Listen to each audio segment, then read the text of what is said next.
dis donc, elle était pas mal la petite Océanie dans ce stage chez Poséidon. Tu savais qu'elle avait eu la médaille de bronze au JO de Budapest? Dans le genre nageuse est-allemande, quoi. Oh, ça m'a tué ce dîner. Et regarde, il y a un mot scotché sur la porte de l'ascenseur.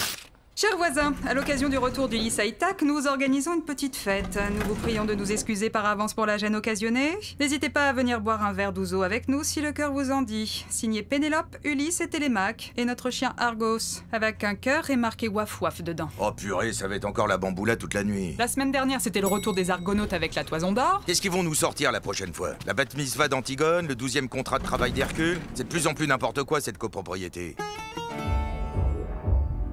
Bon, bah on va quand même essayer de dormir. Surtout que demain, il faut que j'invente une nouvelle punition pour Hercule. Tu veux pas le lâcher un peu? Tiens, il me reste 2 trucs pour le bruit.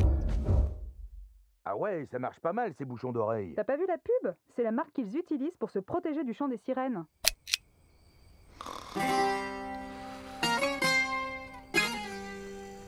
Ah bon sang, tu m'as fait peur. Toi aussi, t'arrives pas à dormir? Ah mais c'est de pire en pire, j'espère que c'est pas un signe de vieillissement. Ça, je sais pas. Mais regarde, on n'est pas les seuls. Eh ben Hermès, t'es debout à cette heure-ci, toi? Bah ouais, j'ai des insomnies, alors je me fais une petite partie de Tétis. Bah je vois que c'est la fête ici. Ça alors, Hadès, t'es carrément remonté des enfers? Bah oui, je sais pas ce que j'ai, impossible de trouver le sommeil. Ça doit être la pleine lune. On va pas rester debout comme des quiches toute la nuit au milieu de l'Olympe. Ouais, c'est un peu débile. On devrait appeler Hypnos. Il doit avoir des tonnes de cachetons pour dormir. Ouais, c'est pas con. Surtout que maintenant, il les délivre que sur ordonnance. Pardon de te déranger un peu tard, mais on s'est dit, vu que t'étais le dieu du sommeil, tout ça, que tu pourrais peut-être nous dépanner avec 1 ou 2 tubes de Stilnos ou de mélatonine. Ouh là là, mais non, mais ça marche pas comme ça le sommeil, les gars. Le plus important, c'est de se mettre en condition. D'abord, une pièce à 18 degrés. Déjà en Grèce, c'est pas évident. Alors aux enfers, bonjour la note de clim. Ensuite, évitez tous les excitants, les repas trop copieux, l'alcool. Dionysos. Alors, les écrans, la lumière bleue, c'est non, hein. Eh non, Hypnos. Et puis, il faut se détendre, respirer. Vous voulez que je vous fasse une petite séance de yoga? Ah bah c'est sympa que vous soyez passés les gars. Tenez, vous voulez boire un 82? C'est quoi? À 82, c'est un cocktail. Ulysse 31, Pastis 51, c'est hyper bon. Bon bah là, au moins, on va bien dormir.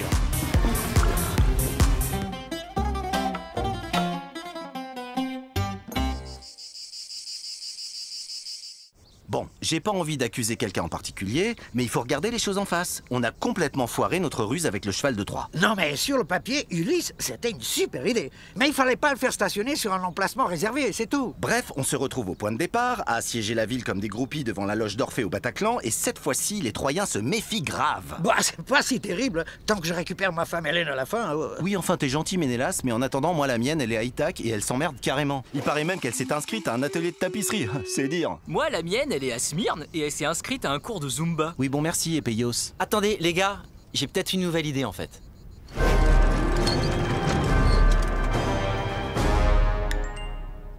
Hey, y a quelqu'un qui a commandé un Uber au nom d'Hector? Je crois que ça marche. Haha, très drôle. Désolé les mecs, mais c'est encore raté votre ruse. On s'est tous désinscrits de l'application parce que la compagnie ne payait pas ses impôts dans la mythologie gréco-latine. Et merde. On pourrait leur proposer des voitures en bois, moyenne gamme, des citadines, pas trop tape à l'œil, mais pratiques pour la vie quotidienne. Et nous, on se cacherait dans le coffre, par exemple. Ouais, je sais pas. Faut demander à Epeios. Il a fait son Erasmus à Troyes, c'est lui qui connaît le mieux la ville, en fait. Qu'est-ce que t'en penses du coup des voitures gratos? En fait, ils s'en fichent les Troyens de ce genre de truc. Ils ont un super réseau de transport en commun. Et puis pour le shopping, ils font tout à pied. Ah ouais? Bah alors ils transportent comment les courses de la semaine quand ils reviennent du centre commercial Parthénon 2? C'est des super bobos, mec. Ils achètent tout le double du prix dans des commerces de proximité. T'as le Perse du coin qui fait la barquette de moussaka à 35 oboles, le marché des petits producteurs avec dégustation de feta le jeudi, et les anciens traders de la bourse d'Alexandrie qui vendent du ouzo biodynamique. Ah ouais, c'est pas très toison jaune tout ça, dis donc. Ça me surprend pas tellement au fond, hein. Quand tu regardes le prix moyen du mètre carré à 3, tu comprends qu'il n'y a plus que les milliardaires qui peuvent s'installer dans cette partie de la mythologie. Si ça continue comme ça, ils vont atteindre les prix du mètre carré sur l'Olympe. Ah mais il y a des quartiers où c'est déjà fait. Autour du palais du roi Priam, c'est carrément inabordable. Et puis tu sais, sur l'Olympe, c'est plus si cher que ça. J'ai parlé avec Athéna l'autre jour. Il y a des super grands apparts qui partent pour pas grand-chose. Oui, enfin, moi ça me déprimerait d'habiter au milieu des dieux qui ont tous 100 000 ans. En tout cas, ça me donne encore plus envie de détruire cette ville de gros bourges. Il y aurait peut-être une solution avec Écube. C'est qui, celle-là? La reine des bobos. Bon, elle est hyper controversée, mais depuis que son mari, le roi Priam, s'est plus ou moins retiré de la politique, c'est elle qui prend toutes les décisions concernant la cité. Ses fils Paris et Hector lui obéissent au doigt et à l'œil. Et donc, selon toi, c'est quoi qui peut marcher avec la mère de Paris? Elle est obsédée par les questions de pollution et d'environnement. Alors la ruse parfaite, c'est le Vélib de Troie. Ouvrez les portes! Ouvrez les portes! Yes!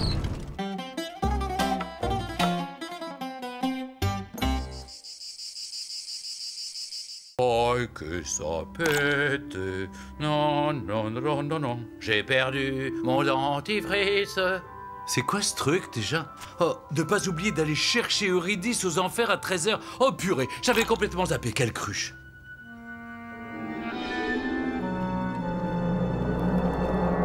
Oh, mais c'est Orphée, le meilleur chanteur de toute la mythologie en train de se les geler au bord de l'Achéron. C'est pas habituel, ça. Salut Hermès.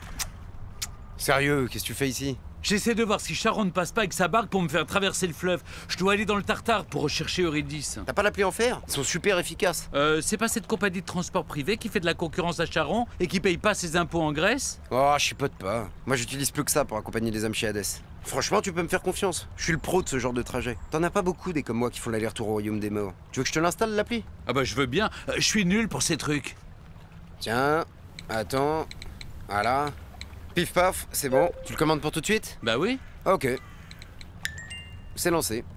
T'as pas pris Enfer Pool? Ah non, non, non, c'est trop galère. Tu dois partager ta course avec Pan ou Dionysos qui rentre de soirée et qui pue la vinasse. Laisse tomber. Votre nocher s'appelle Abdelatif, barque Peugeot 2243. Ok, cool. Bon bah bon trajet alors.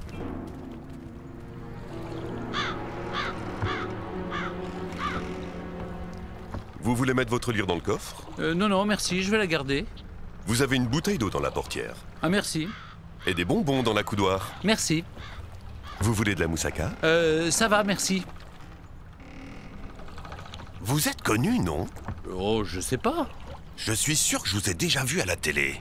Attendez, vous étiez pas dans Top Chef? Ah non, non, je suis très mauvais cuisinier. Non, peut-être que vous m'avez vu comme juré dans une émission musicale. Ah mais oui, c'est dans The Voice Olympe. Excellent.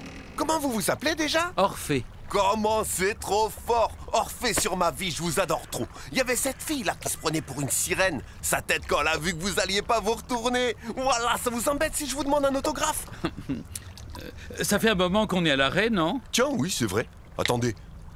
Oh non, ils ont fermé l'Achéron à cause d'un accident. Vous voulez qu'on passe par le Styx? Ça rallonge, mais bon. Quelle heure il est là? 13h45?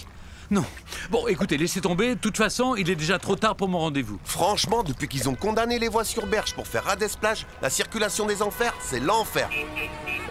Vous voulez un stylo pour l'autographe?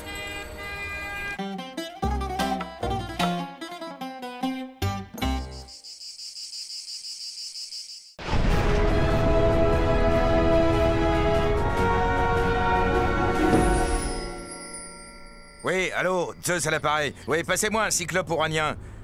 Allô, Argès? Ouais, j'ai des problèmes de foudre, là. Il y a les éclairs qui se déchargent hyper vite. Je suis obligé de les brancher sur secteur 4 fois par jour.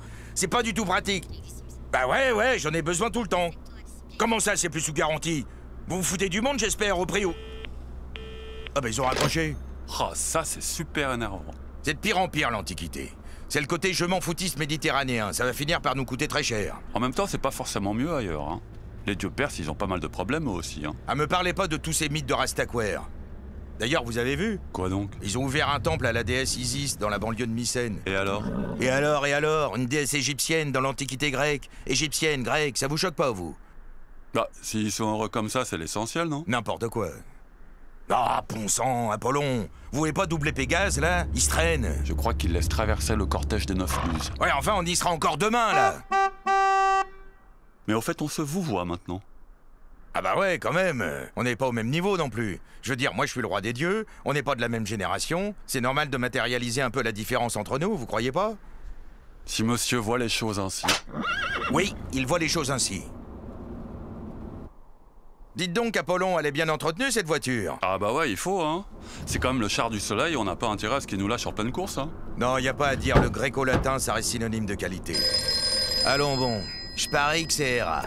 Où est-ce que tu es? Je suis avec Apollon. On est sur la route entre Delphes et Corinthe. Entre théâtre d'Elphes et Corinthe. Mais c'est le chemin pour aller chez Thémis, ça. Tu vas encore aller draguer une déesse? Mais enfin, bichette, c'est une titanide, elle a l'âge de ma tante. Oui, bah je sais, hein. D'ailleurs, c'est ta tante. Mais ça t'a jamais arrêté à ce que je sache. Qu'est-ce qu'elle a de plus que moi? Et puis d'abord, comment ça se fait que tu ne te sautes? On est dans un tunnel, ça va couper, chérie. Madame est toujours aussi jalouse. Ah, mais c'est l'enfer. Tiens, allez, on va se refaire un petit tour de galaxie. J'ai pas envie de rentrer direct sur l'Olympe, moi. Si c'est pour me faire engueuler par Bobonne... Ah, c'est que c'est l'heure de terminer la course, là? Oh, ça va, à cette heure-ci, y a plus personne, ça va bien rouler. Non, mais là, je crois qu'il vaut mieux trouver une place de stationnement, quand même. On est dans la mythologie, on peut faire ce qu'on veut. Ah, mais oui, monsieur Zeus, mais moi, je dois rentrer à la maison. Et puis, vous savez, dans mon culte, je ne peux pas conduire le char du soleil passer 19h le vendredi. Comment ça? Mais enfin, Apollon, vous êtes juif?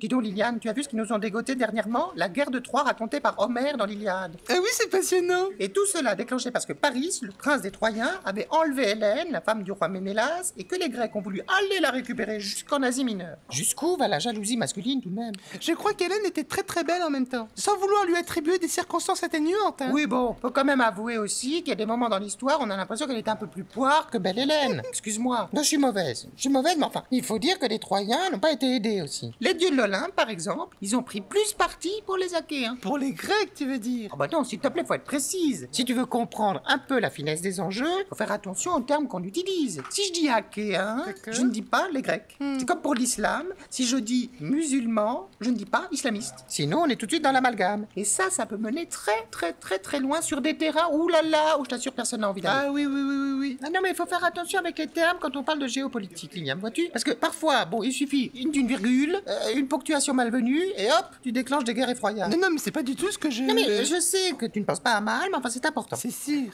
Poséidon, par exemple. Oui. Eh ben, il a cessé de soutenir les Grecs tout au long du conflit. Hermès. Oui. Héphaïstos. Arès, le dieu de la guerre, tout de même. Héra, la femme de Zeus en personne. Athéna, j'en passe à des meilleurs, tous dans le clan des Grecs. Ah oui, tout de même. Alors tu vas me dire, quid d'Apollon et d'Aphrodite? Oui, quid? Apollon et Aphrodite, ils soutiennent les Troyens, mais c'est l'exception qui confirme la règle. J'ai l'impression qu'il y a beaucoup de déesses du Panthéon qui sont intervenues dans cette guerre tout de même. Oh bah beaucoup, non, comme tu y vas beaucoup. Certes, la présence féminine dans les divinités de l'Olympe n'est pas négligeable, enfin c'est un combat qu'il faut continuer à mener encore aujourd'hui. Nous avons progressé, c'est tant mieux. Mais plus il y aura de femmes au Panthéon, mieux la mythologie se portera. Et ça, je peux te l'assurer. Mais il y a qui pour l'instant? Eh ben, il y a Athéna, Héra, Thétis, on a vu. Il y a Artémis, Aphrodite, Déméter. Oui. Il y a Hestia, même si elle est cantonnée à un rôle un peu subalterne, comme toujours. Hein. Égalité dieu-déesse, on n'y est pas encore. Il y a Marie Curie. Il y a Athéna, bien sûr. Ah oui, tu l'as déjà dite. Ah, et puis il y a Simone Veil. Évidemment. En tout cas, la belle Hélène, elle risque pas d'y entrer, elle. Ah bah non, tout est de sa faute, il manquerait plus que ça. Bah oui, à part tromper Ménélas et se faire kidnapper par Paris, je vois pas ce qu'elle a apporté à l'Antiquité. Est-ce que c'est la déesse de la sagesse? Non. Non. Est-ce qu'elle a découvert la radioactivité? Non plus, non. Est-ce qu'elle a soutenu l'avortement? Non plus, non. Alors nous, on peut lui dire à Monsieur Homère qu'elle est un peu trop surévaluée. Et que si on a envie de faire progresser la représentation des femmes dans la culture gréco-latine, il serait temps de s'attaquer à des personnages un peu plus importants. C'est dit.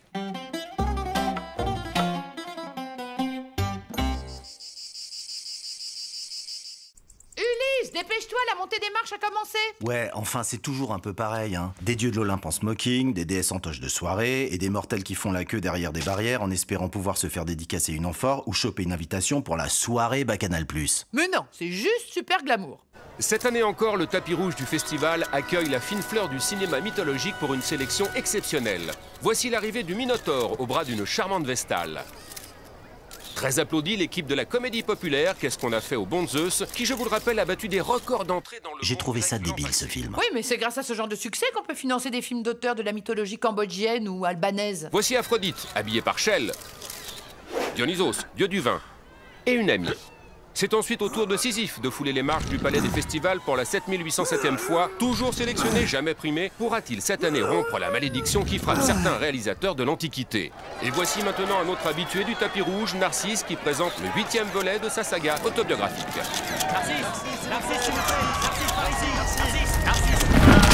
J'aperçois à présent les deux révélations de cette édition, des déesses orientales représentantes du renouveau du cinéma perse et dont le film est présenté en compétition ce soir. Ishtar Amir Ebrahimi et Astarté Farahani, la première ayant dû fuir la mythologie sumérienne dans des circonstances tragiques, tandis que la seconde a su en quelques années s'imposer auprès du public grec, plutôt habitué aux blockbusters babyloniens.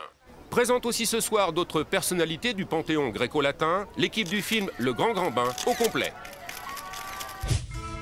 Nous sommes à présent dans la grande salle, juste avant la projection de l'honneur de la Perse, et c'est Hélène de Troyes qui a reçu cette année un Homère d'honneur qui va ouvrir la cérémonie. Je déclare la 7803e édition du Festival du film mythologique ouverte.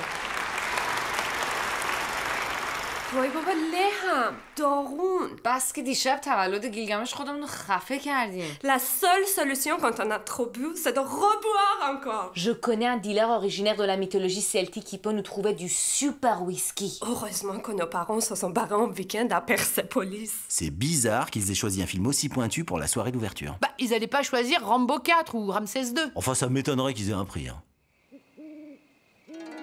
Et la toison d'or du meilleur film est attribuée à L'honneur de la Perse de Ishtar Amir Ebrahimi. Et voilà, encore une fois la palme du snobisme. Les malheurs de la déesse Ishtar à Babylone, à part une poignée d'orientalistes de Langzhou, je vois pas qui va aller voir son film en salle.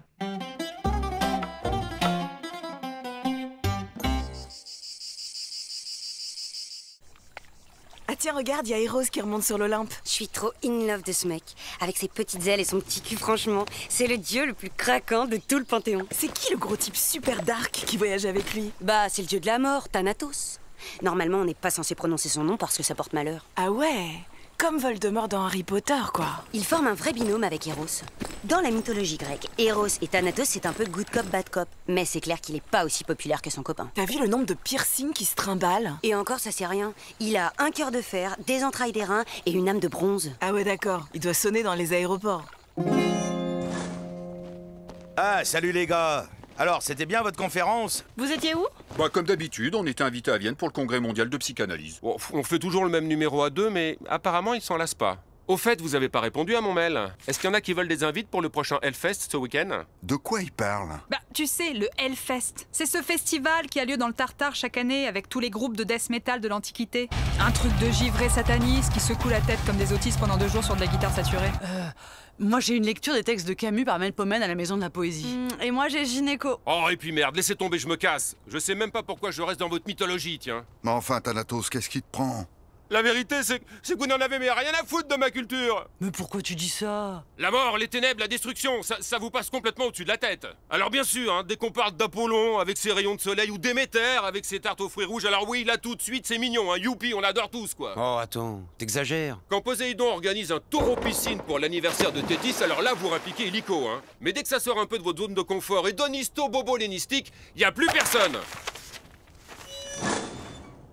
Il a pas complètement tort au fond. C'est vrai qu'on est un peu snob, avec notre petit Olympe, notre jardin désespéré bien entretenu, nos dégustations d'ambroisie chez les producteurs locaux. Bon, on devrait faire un petit effort quand même.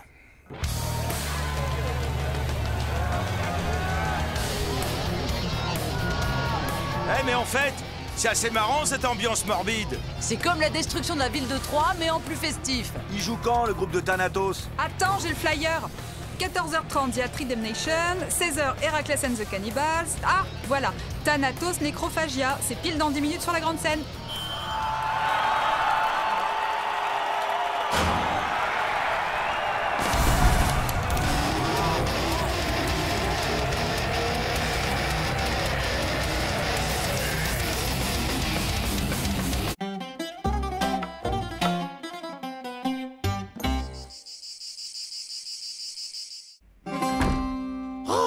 J'ai encore marché dans la moussaka sur le trottoir, j'en ai foutu partout. Ah, je te jure, Ulysse, j'en ai ras-le-bol de cette ville, moi. Moi, je me suis tapé 2 heures coincé dans les embouteillages à cause d'un accident sur la rocade d'Ithaque. On va devenir fou si on reste ici ce week-end. Tu veux pas qu'on aille prendre un peu l'air en forêt? Oh, ça fait du bien un peu de nature. T'en as pas marre, toi, de tous ces temples, toutes ces colonnes, ces péristyles? Ah bah c'est sûr, les cités grecques, c'est difficile de faire plus moche. Salut, salut! Ah, vous m'avez fait sursauter, là. Pénélope, c'est le dieu Pan. Je sais pas si vous vous connaissez. Ah ben, quand même. Dites donc, c'est vachement bien votre grand jardin. C'est génial de passer du temps dans la nature comme vous faites. Oh, et puis tous ces arbres, c'est sublime. Le chêne et le tilleul là-bas, ils sont magiques. C'est joli, hein? C'était un couple de vieux hyper amoureux, Philémon et Baucis, que Zeus a transformé en arbres entrelacés pour les remercier de l'avoir accueilli. Et la collerette tournée vers le petit étang, là, en fait, c'est Narcisse, changé en fleur après sa mort. Ah, ben c'est super de vous avoir rencontrés, on va tout savoir. Ces plantes que vous prenez pour des végétaux un peu banals sont très souvent des héros de la mythologie. Finalement, c'est le jardin le plus mondain de toute la Méditerranée. Enfin, c'est pas aussi glamour que vous vous imaginez. La plupart de ces métamorphoses, c'est quand même le résultat d'une histoire tragique. Tenez, vous voyez le balsamier, là-bas? Ah, le truc qui fait de la bave hypercollante qui coule du tronc. Ouais, ben je m'en suis foutu plein la toche, je sais pas comment je vais la ravoir. Hein. C'est un arbre à myrrhe. À la base, c'est la princesse Myra, une cagole chypriote enceinte de son père et abandonnée dans la forêt. Le grand, là, avec les feuilles et les petites boules, c'est la nymphe Philie. Elle a accouché d'un enfant monstrueux après cette tapée Zeus. Elle a eu tellement honte qu'elle a préféré se transformer en tilleul. Ah oui? Ah ben je vais plus prendre les infusions pareilles maintenant. Hein. Le peuplier blanc, c'est la nymphe Leucée qui voulait échapper à Hadès. Le laurier, c'est la nymphe Daphné qui a manqué de se faire violer par Apollon. Le cyprès, là, c'est Cyparis qui s'est suicidé après un accident de chasse. Waouh, c'est chaud quand même. Oui, on croit toujours que la nature est pure et harmonieuse, mais en réalité, c'est plutôt le rendez-vous de tous les cas sociaux de la mythologie gréco-latine. Hein. Et le pin, là, il a aussi une histoire? C'est la nymphe Pythis. Oui, enfin, je l'ai un peu poursuivie un soir pour me la taper, elle a pas hyper bien pris le truc. Bah enfin, comment vous pouvez faire un truc pareil? Non, mais c'était avant, il y avait pas les hashtags et tout ça. Maintenant, c'est plus comme ça, hein, c'est beaucoup plus tranquille. Oh, regardez là-bas, il y a un gros pervers qui se trimballe avec la bite à l'air. Hein? Ah, mais non, c'est Priape, c'est le dieu protecteur des jardins. Tenez, vous voulez que je vous le présente? Ça va aller. Bon, Pénélope, on rentre? Oh, mais attends, on vient à peine de commencer le pique-nique.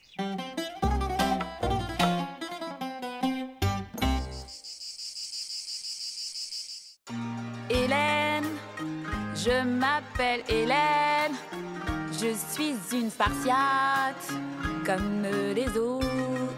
Salut Clytemnestre. Oh, salut Hélène. Tu sens bon, t'as un nouveau parfum? Ouais, c'est l'eau du Styx de chez Charon. Trop mortel.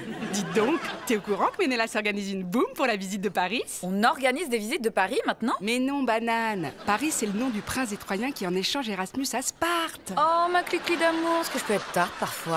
Qu'est-ce que c'est que ces conneries? Mais sérieux, Léonidas, on n'a pas fini l'épisode. Je vous rappelle qu'on est censé être le modèle absolu de la cité guerrière. On vous a enlevé à vos familles à l'âge de 7 ans. On vous a rasé la tête et on vous a soumis à toutes les privations pour faire de vous des soldats invincibles, insensibles à la douleur et assoiffés du sang des combats. Enfin, à la base, moi j'étais dans une école de type Montessori, alors c'est vrai qu'ensuite, s'adapter au système spartiate traditionnel, c'est pas évident. Vous êtes des machines à tuer, pas des Athéniens, philosophes et pédérastes. This is Sparta! On est en pleine civilisation grecque classique et il arrive quand même à être anti-intellectualiste et homophobe. Là, je dis chapeau. Les armées de l'empereur perse ont décidé d'attaquer la Grèce. Il paraît qu'on a trouvé des armes de destruction massive dans leur mythologie, genre des dieux à tête de lion ou des taureaux ailés. Maintenant, terminez les sites comme à l'eau de rose et je veux que vous soyez prêts au combat. Dans 3 jours, on a la visite des ambassadeurs de l'empereur Xerxès.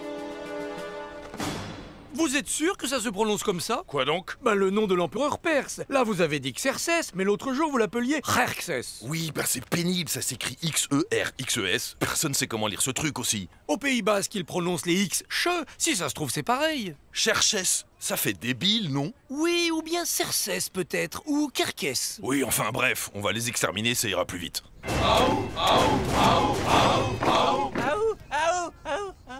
Bon bah ça y est, les Rastaquaires sont arrivés. J'ai l'impression qu'ils nous ont envoyé les rois mages. Ô grand roi Léonidas, tout ce que demande notre empereur, le roi des rois, souverain de la Perse et de la Babylonie, prince des Mèdes, signor de la Bactrienne et de l'Égypte, c'est que les Spartiates reconnaissent notre suzeraineté. En gage de respect et d'amitié, veuillez accepter ces modestes présents. Alors du coup, le roi Léonidas a poussé l'ambassadeur dans un trou, il a coupé la tête des 2 traducteurs et il a envoyé le reste de la délégation en prison dans les Cyclades sur l'île de Guantanamos. C'est pas très diplomatique ça, on va encore avoir droit à une réprimande de Bruxelles. Oui, enfin ils l'ont un peu cherché aussi. On n'offre pas des chocolats à Léonidas.